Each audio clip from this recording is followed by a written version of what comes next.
Hardman Production. Vanapini we mage, yo blaster. Wachanje go mageche, yo mage. Stand up. Ndane tate zvipikiri nesandu. Ndakarara ndinotima ndine mazipondo. Pandinopepuka tsinge dzamangano. Ndobobata shaeni ndichigaya. Ndikuda kubvunza ja kuti tichanobudirira here nekuti zvinhu zvakaoma. Ndikuda kubvunza ja kuti tichanobudirira here nekuti zvinhu zvakaoma. Ndimi pakati kukudzai muchavhurirwa, tikakundamatai tichapindurwa.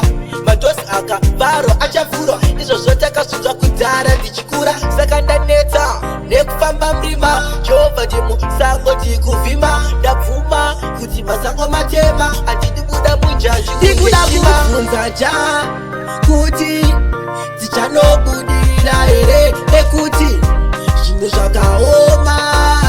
Ndikuda kubvunza ja kuti tichanobudirira here nekuti zvinhu zvakaoma.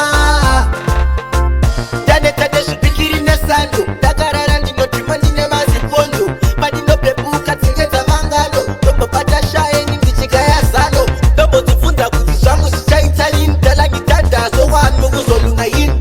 Sometimes it gets hard, isn't lashing temper. Ndikuda kubvunza ja kuti tichanobudirira here nekuti zvinhu zvakaoma. Ndikuda kubvunza ja kuti tichanobudirira here nekuti zvinhu zvakaoma. Ndimi pakati kukudzai muchavhurirwa, tikakundamatai tichapindurwa.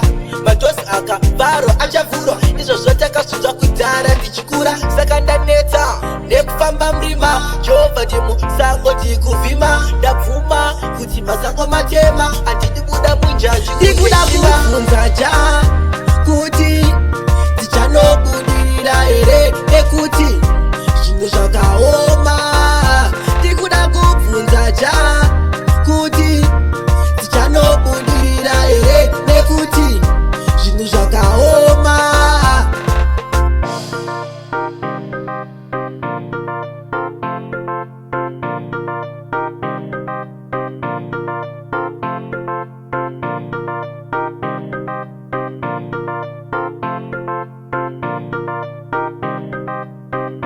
Hardman Production.